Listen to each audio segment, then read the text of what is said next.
Welcome 2021 and welcome again to my class. This is Lesson 1, Language of Research, Campaigns and Advocacies from our Pivot for a Learner's Material, Quarter 2, English Grade 10. I know that you're all excited to learn new things today. I am your subject teacher, Dr. Jan-Ann-Rey V. Consignado, and I hope you have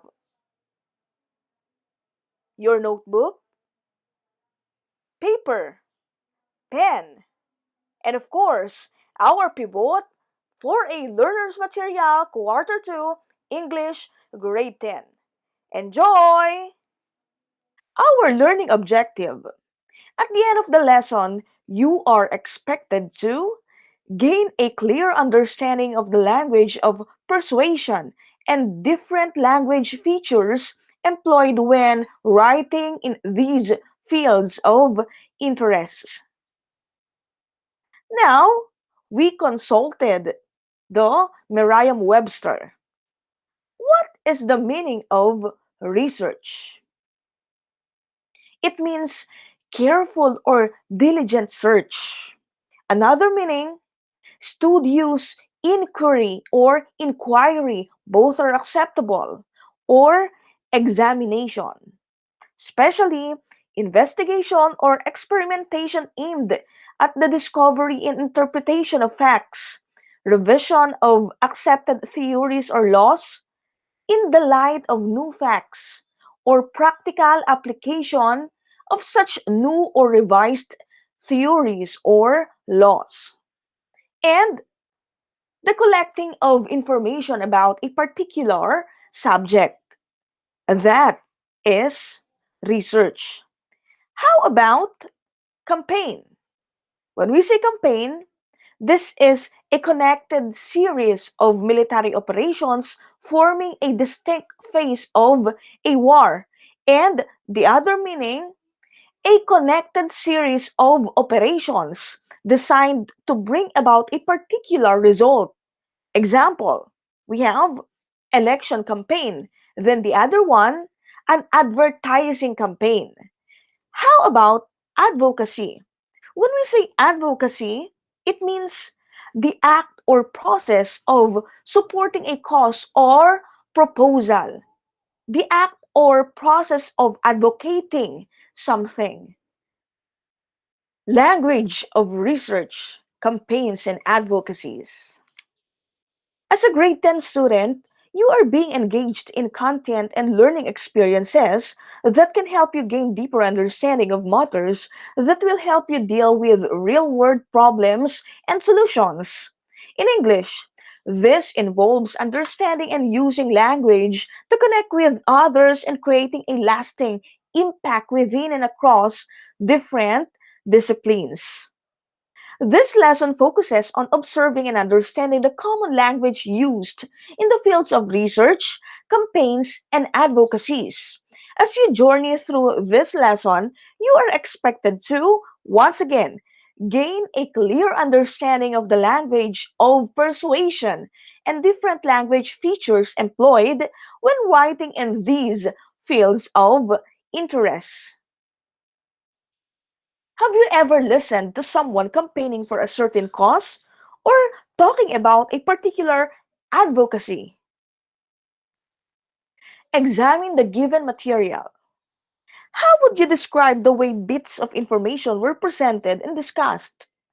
Then, answer and reflect on the questions that follow. So here's the material.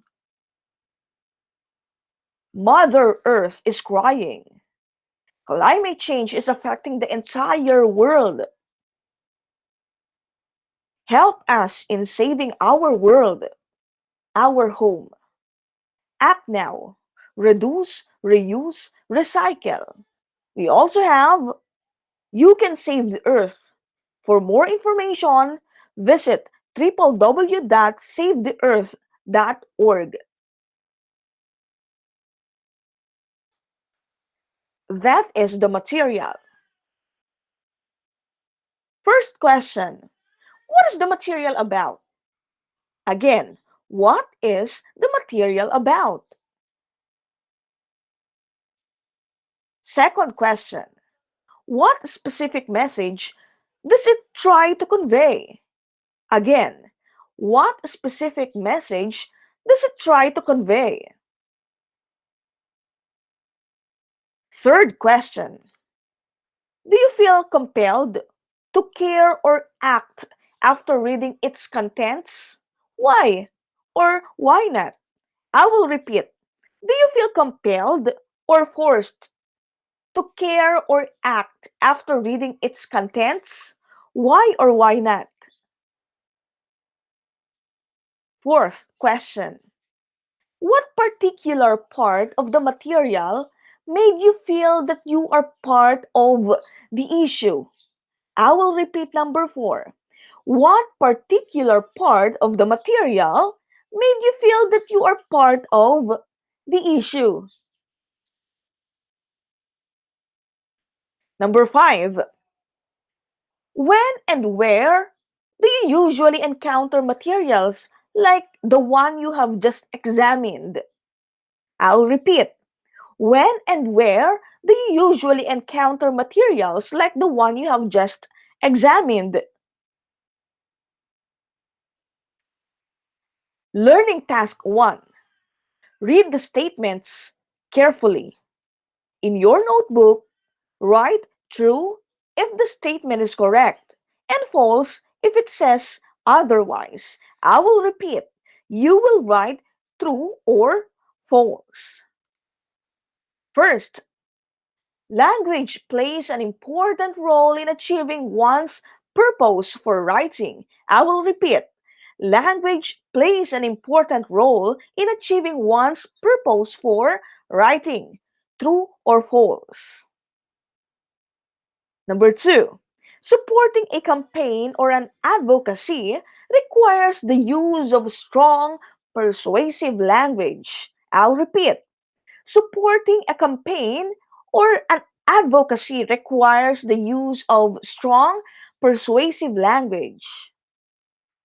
Number three, research employs specialized language that usually depends on the topic or field being studied.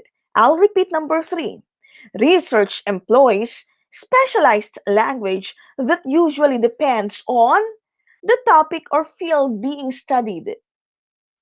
Number four, one's choice of words does not matter when delivering a campaign speech. I'll repeat number four. One's choice of words does not matter when delivering a campaign speech. Number five, to persuade or influence is generally the main goal of campaigns. I'll repeat number five. To persuade or influence is generally the main goal of campaigns. Learning task 2. Identify the type of persuasive technique being described. Choose from the options provided. Write your answers in your notebook. Here are the choices: involving the reader, use of evidence, rhetorical questions, experts, emotive language, and association. Once again, these are the choices.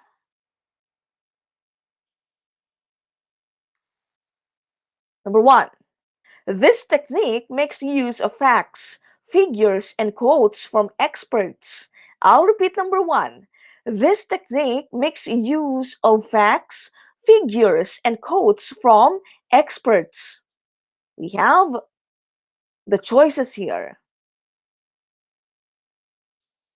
Number two, it involves linking an object or an idea with something already liked or desired. I'll repeat.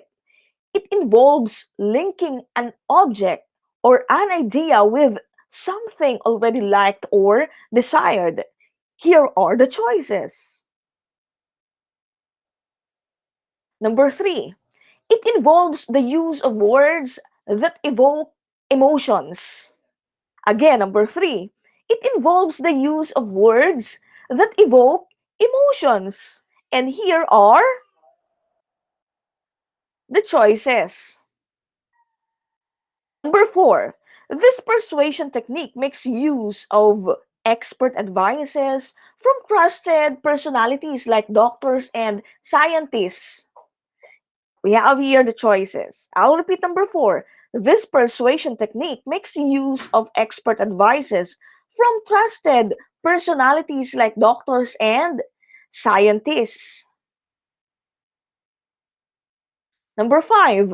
In this technique, questions that make the readers think are given or asked. I'll repeat. In this technique, questions that make the readers think are given or asked.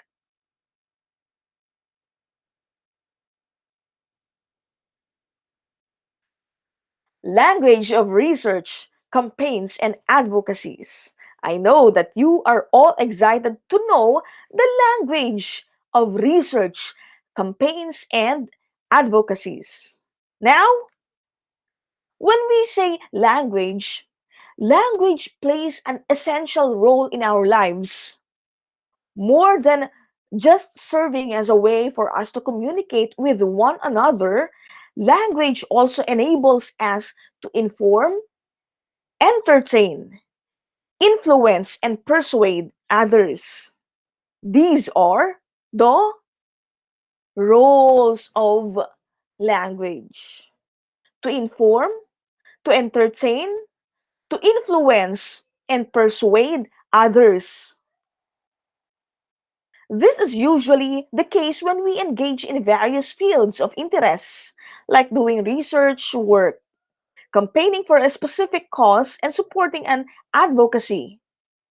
While the said fields differ at some extent, one common aspect can be observed among them is the use of a common language.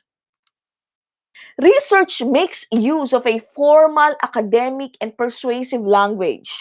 I will repeat: formal, academic, persuasive language to communicate discussions and present corresponding findings for variables studied. Language greatly matters in research as it enables the researcher to effectively communicate valuable results to his or her target readers. The readers, meanwhile, will be able to trust and make use of these facts and findings depending on how clearly the researcher explains them in a particular language. In the case of research studies, the language a researcher uses also adds up to how reliable and convincing the research findings can be. Okay? Don't forget that the language a researcher uses also adds up to how reliable and convincing the research findings can be. For some understanding, the language of research can also mean becoming familiar and acquainted with terminologies usually associated with conducting research studies. These terminologies include theories, concepts, variables, hypotheses, and samples. It is also vital to understand that research works always make use of academic and persuasive language. I'll repeat: academic and persuasive language. Since the results and findings obtained from these investigative endeavors continue to and become part of the existing body of knowledge. On the other hand, campaign and advocacy are two closely related concepts, usually seen in the form of speeches, print based materials, songs, video clips, and informational advertisements, among others. Now, what is the meaning of a campaign? A campaign, usually social or political in nature, is technically defined as a planned set of activities that people carry out to attain a certain goal or objective. A campaign speech, basically, is a well planned speaking activity that aims to excite, persuade, and or motivate listeners, convincing them to adhere to the speaker's ideas. Convincing the listeners can be achieved by employing strong and emphasized persuasive language, leaving them with good and impressive points that they can remember. How about advocacy? What is the meaning of this? An advocacy, meanwhile, refers to activities that argue, plead, support, or favor a certain cause. Various causes for advocacy usually aim to influence decision making, especially with issues involving social, political, environmental, and economic perspectives. That is advocacy. While advocacy may be similar with campaign in some points, advocacy speeches present strong points that may either support or contradict existing policies and legal mandates on specific topics or issues. Simply put, the element of persuasion is the common factor one may observe in the language used in research, campaigns, and advocacies. While each one differs when it comes to degree of formality and use of subject-specific terminologies, how each resort to the use of persuasion as a technique is always notable. And now, here are some of the language features or language devices usually employed in persuasive writing. Number one, emotive language. Number two, modal verbs. Number three, involving the reader. Number four, rhetorical questions. Number five, using evidence. Number six, repetition. Seven, adjectives and adverbs. Number eight, association. Number nine, bandwagon. Number 10, experts. We will be discussing these 10 language features employed in persuasive writing. Number one is emotive language. What is the meaning of this one? This involves the use of words that evoke emotions and make people feel a certain way. Through the use of words that appeal to the emotion, the writer can sound more convincing. This is a commonly used technique when writing headlines in newspapers or delivering speeches. I will give you an example. Real life examples of emotive language. So we have here emotive version. An innocent bystander suffered facial injuries when the thug launched his glass across the bar. That is an example of emotive version. Another example. First, I will give you non emotive version. Then later, the emotive version. Alright? The government will reduce interest rates. So emotions. Okay? How about if it's emotive version? The government will slash interest rates. Okay, so take a look. Yes, the first one, it's non-emotive. Then the second one, yes, it has emotion. How do you say so? Because of the term slash. Okay?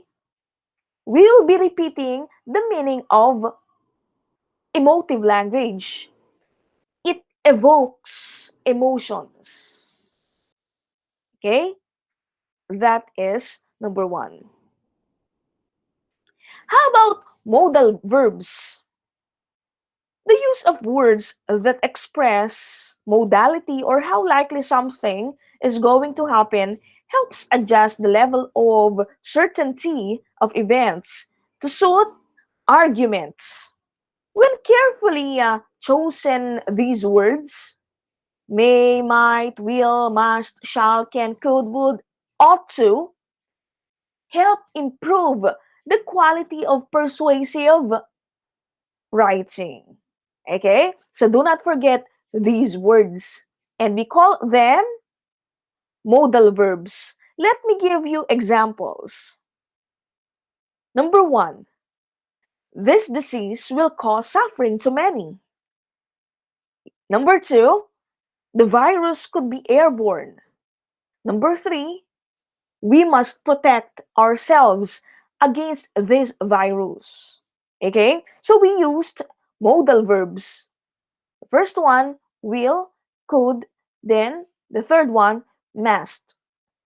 Okay? And we need to be careful in using modal verbs. Okay? Because modal verbs have their corresponding meanings. Okay? You know, I got this from the International Journal of Research. Okay? We read the use of modal auxiliary verbs in reporting COVID-19, a study of selected articles, Daily Nation newspaper. Okay? So, it only means that when we are writing, when we are using modal verbs, we need to be careful. Okay? Because if you will change the modal verbs, the meaning will also change. Okay? Number three, involving the reader. What does it mean?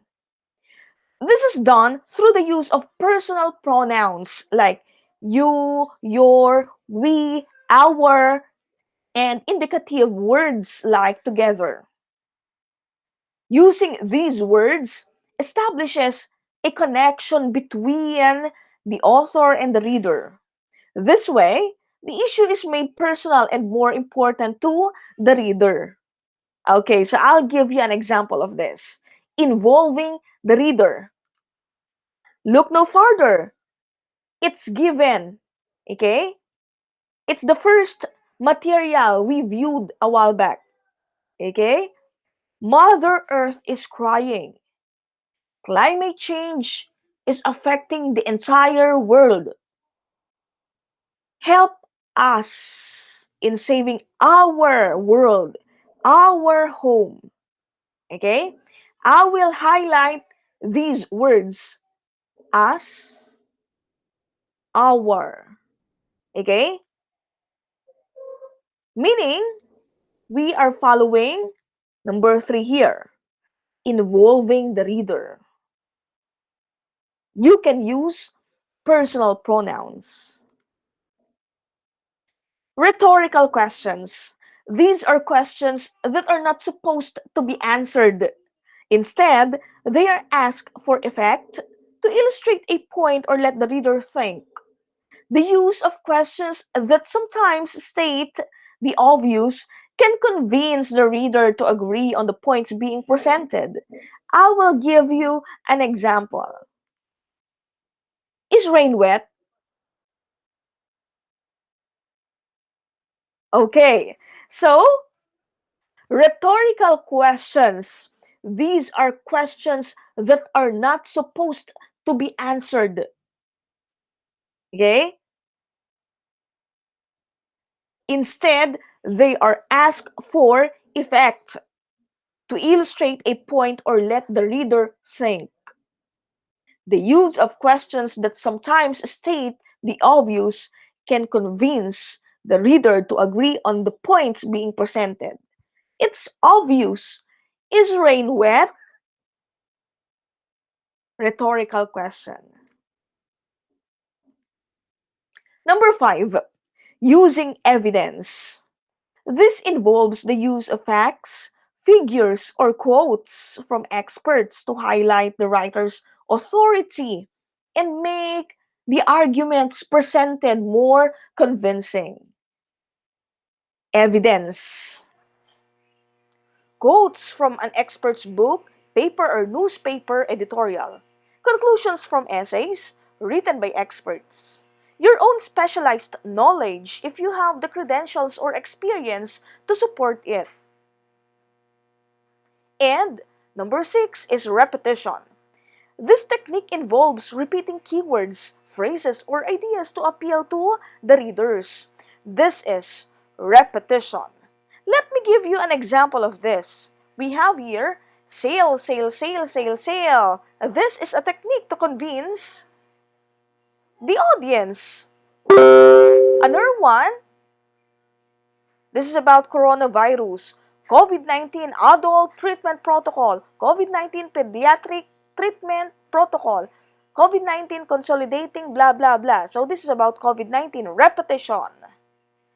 Next is number 7, adjectives and adverbs. Using carefully selected adjectives and adverbs makes it possible for the writer to influence how the readers feel. An example of this is this material. Stay safe, save lives. We have here, keep your distance. Cough or sneeze into your elbow or a tissue and dispose in a bin. Wash your hands well and often. How about number 8? Association. This technique tries to link an object or an idea with something already liked or desired by the target audience, such as wealth, success, pleasure, and security. You are to link an object or an idea with something already liked or desired. Let me give you an instance. A healthy future is in your hands. You are talking about the hands, okay? But you link the healthy future. So, we have here clean hands, keep you healthy. That's it. A healthy future is in your hands. Clean hands, keep you healthy. We are talking about the hands, and you can associate healthy future association. All right? How about number 9, bandwagon? When we say bandwagon, commonly used in advertisements, this persuasion technique makes the audience believe the idea that everyone is doing it or that everyone likes something. Bandwagon. Okay? Example, the drink everybody knows, Coca-Cola. That is a technique. Okay? So what will happen if you saw that everybody is drinking that?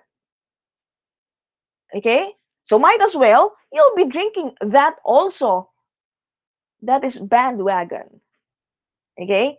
Another example. Just do it. Everyone else did. From Nike. Okay? So you will think that everybody is doing it. So you have to do it also. Bandwagon. How about number 10? Last but definitely not least, experts. This means relying on expert advices from trusted people like doctors, scientists, and other professionals for things that the audience do not know. The idea that these experts are risking their credibility to support an object or idea makes the persuasion more effective. Okay? So you have to rely on expert advices from trusted people. Okay? Let me give you one. Oh, so the World Health Organization. Okay? If you're talking about COVID-19 pandemic, so we need to rely here. Okay? Not the hearsays, not from the neighbor. Okay? World Health Organization. Another one. You know him? Yes. He is Dr. Willie T. Ong. How to handle common emergencies. Okay? So you can ask the experts. And they are credible. These are just some of the many techniques used in persuasion. It is important to understand that different techniques work for different purposes. So, we discussed the 10 techniques. Okay? You can use these techniques for different purposes. Learning task 3. Go back to the image provided on page 6. How would you describe the language used? Did the advocate employ any of the language devices used in persuasion? Justify your answer. Write your answers in your notebook. I'll repeat. Go back to the image provided on page 6. How would you describe the language used? Did the advocate employ any of the language devices used in persuasion? Then justify your answer. You can use your notebook there. Next, learning task 4. Look for at least one example of a campaign or advocacy material in old newspapers or magazines you have at home. Cut the said sample out and paste it in your notebook. You may also prepare your own advocacy material. Then, write 5 sentences that describe the language and persuasion techniques used in the sample you have chosen. I will repeat learning task 4. Look for at least one example of a campaign or advocacy material in old newspapers or magazines you have at home. Cut the said sample out and paste it in your notebook. You may also prepare your own advocacy material. Then, write 5 sentences that describe the language and persuasion techniques used in the sample you have chosen. And learning task 5. In your notebook, describe your observations of the language employed in the advocacy material below. Cite also if the writer or author made use of any language device used in persuasion. Okay? So here's the material. Okay? Bamboo for climate change mitigation. So that is the material. I'll repeat. That is your learning task 5, and you are to describe your observations of the language employed in the advocacy material. You will cite if the writer or author made use of any language device used in persuasion.